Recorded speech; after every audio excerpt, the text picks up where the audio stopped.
अंजलि जी का तो हमें पता नहीं, मगर बताइए ना प्लीज। देखिए, मैं यहाँ बहुत उम्मीद लेकर आया हूँ आपके पास। निराश ना करें, प्लीज बता दीजिए लोग कहाँ हैं, प्लीज बताएं, प्लीज बता दीजिए, बता दीजिए ना मेरा बेटा कहाँ है, मेरा परिवार कहाँ है, बताइए ना।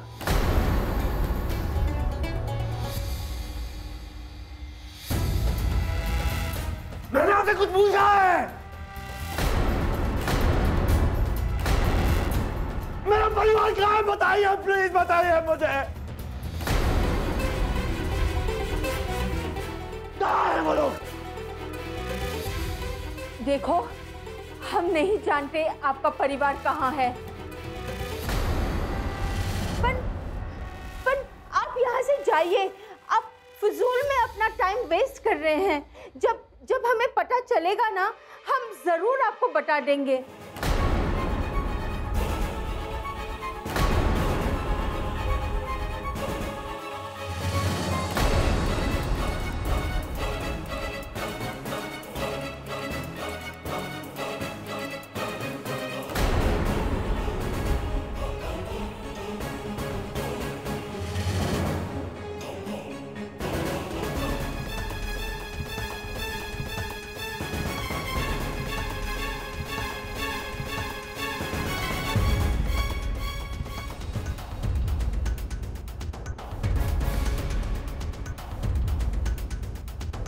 भगवान का शुक्र है कि मेटर ने बाबा को कुछ नहीं बताया, और अच्छा है कि बाबा से पहले मैं यहाँ पहुंच गई, वरना पता नहीं क्या हो जाता।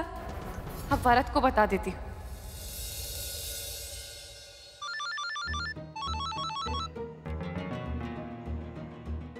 आज बोलो। वरद, अभी ना मुझे एक फोन आया था कि बाबा को ना वृद्धाश्रम के पास देखा गया है। Okay, nothing to worry about. बाबा के एक फ्रेंड उस एरिया में रहते हैं, वहीं गए होंगे। आज तक तो वो जाने से रहे, क्योंकि वहां के दरवाजे उन्होंने खुद अपने लिए बंद कर लिए हैं। उनकी ईगो ही उनकी सबसे बड़ी दुश्मन है। धीरे धीरे सब उन्हें पागल समझने लगेंगे। हमें कुछ करने की जरूरत नहीं है। एनीवे, मैं मेंटल हॉस्पिटल वालों को इन्फॉर्म कर देता हूँ ताकि वो जाके वहां से बाबा को पिकअप कर ले। ठीक है, ओके, थैंक्स, बाय बाय।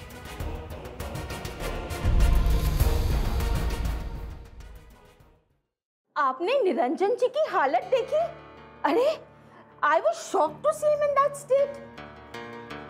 अच्छा हुआ सोजल ने हमें पहले ही सब कुछ सच सच बता दिया, नहीं तो उनका हुलिया देख के कोई भी पिघल जाता और उनको सच बता देता। मेट्रन, आपने बिल्कुल सही किया निरंजन को अंजलि और बच्चों का पता ना बताकर। वो आदमी तो यकीन करने लायक ही नहीं है। अपनी बात मनवाने के लिए वो किसी भी हद तक गिर सकता है। उसका सिर्फ एक मकसद है कि अंजलि को ढूंढे और उसे फिर से वही तकलीफ दे। इतनी मुसीबतों के बाद मेरी बेटी के जीवन में फिर से खुशियां मिली हैं। मैं नहीं चाहती कि उस मनहूस का साया भी दोबारा उसके जीवन में पड़े। मेट्रन, आप अंजलि से बात करके उसे बता दीजिए कि निरंजन आया था उसे ढूंढने के लिए, ताकि वो सतर्क हो जाए और उसका पति क्या चाल चल रहा है उसे पता लग सके। हाँ, आप ठीक कह रहे हो। मैं अभी अंजलि जी को फोन करती हूँ। मेरे फोन से फोन कर।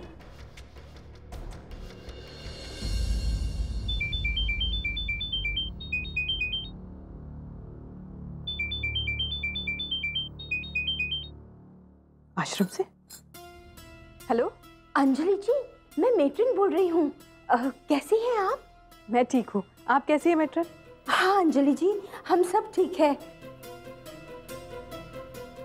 वो क्या बात है? आप बहुत परेशान लग रही है। सब ठीक है ना वहाँ पर? आई बाबा ठीक है ना? वो हाँ हाँ ठीक है। क्या है ना, वो निरंजन जी यहाँ पर आए थे, आपका पता मांग रहे थे।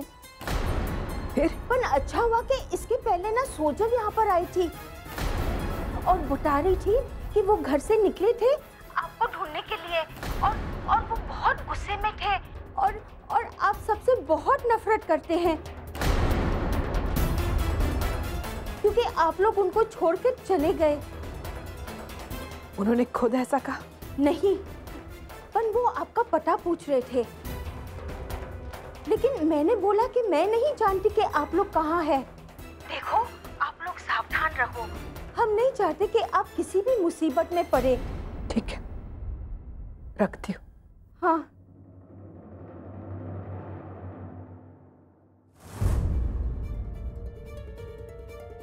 आज तक साहिब की हर बात मानी हमने, मर्जी हो ना हो उनकी हर बात को सर आंखों पर रखा,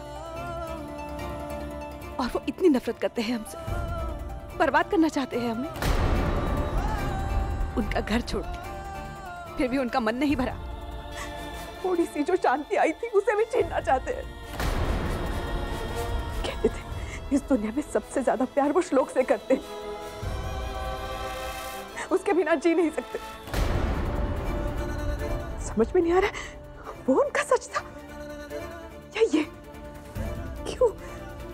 क्यों ऐसा कर रहे हैं? क्यों कर रहे हैं ऐसा? किसका फोन? अरे मेट्रन का फोन था। चल फूड ट्रक चलते, बहुत काम है। तू चाय पिएगा? अभी अभी बनाई है मैंने। भाई, मुझे तेरी परेशानी, तेरी तकलीफ, तेरे आंसू नजर आते हैं। बाबा हमें बर्बाद करना चाहते हैं ना, अब क्या बर्बाद करेंगे और कितना बर्बाद कर लेंगे वो? हाय, तू चिंता मत कर, ये उनकी नफरत ही तो है जो मुझे ताकत देती है अपने आप कुछ करने की। मैं खुद कुछ बन के दिखाऊंगा, पर अगर मेरे सामने भी आ जाए ना वो, मैं पहचानने से इनकार कर दूंगा। खुद को बहुत बड़ा आदमी समझते हैं ना, तो समझने दो ना।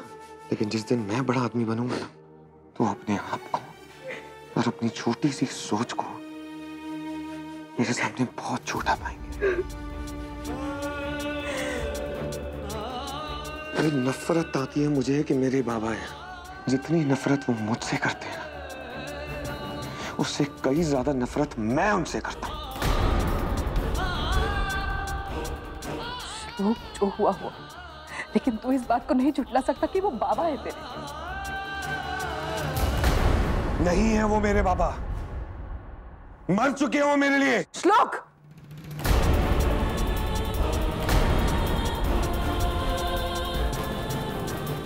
इसके आगे एक शब्द और नहीं, समझ ला। क्यों ना बोलूं? आई, क्या गलत काम है? क्या गलत बोला मैंने, बता। क्यों ना बोलूं मैं? जिसके बाबा घर से निकले हो अपने बेटे को बर्बाद करने के लिए, ऐसे पिता की मेरी जिंदगी में क्या जगह होगी? क्यों ना बोलूं? तू बता ना। देख भाई, तेरे जितना महान नहीं हूं मैं। उन्होंने जो कुछ भी किया है उसके बाद भी उनकी रिस्पेक्ट करूं, मुझसे नहीं होगा। मेरे लिए वो सिर्फ अजनबी है, सिर्फ अजनबी। और प्लीज आज के बाद मुझसे कुछ मत कहना। अरे पर श्लोक, बात सुनो। मानती हूँ कि वो बहुत बुरे हैं, उन्होंने बहुत गलत किया है, लेकिन मैंने 7 फेरे लिए उनके साथ। पति है वो मेरे, हर सुख दुख में साथ निभाने का वचन दिया था। आज तक चाहकर भी मैं इस सच को नहीं बदल सकती। बस पापा से प्रार्थना कर सकती हूँ कि उन्हें सही राह पर चलने की सीख दे, ताकि इस रिश्ते की वजह से मुझे और शर्मिंदा ना होना पड़े।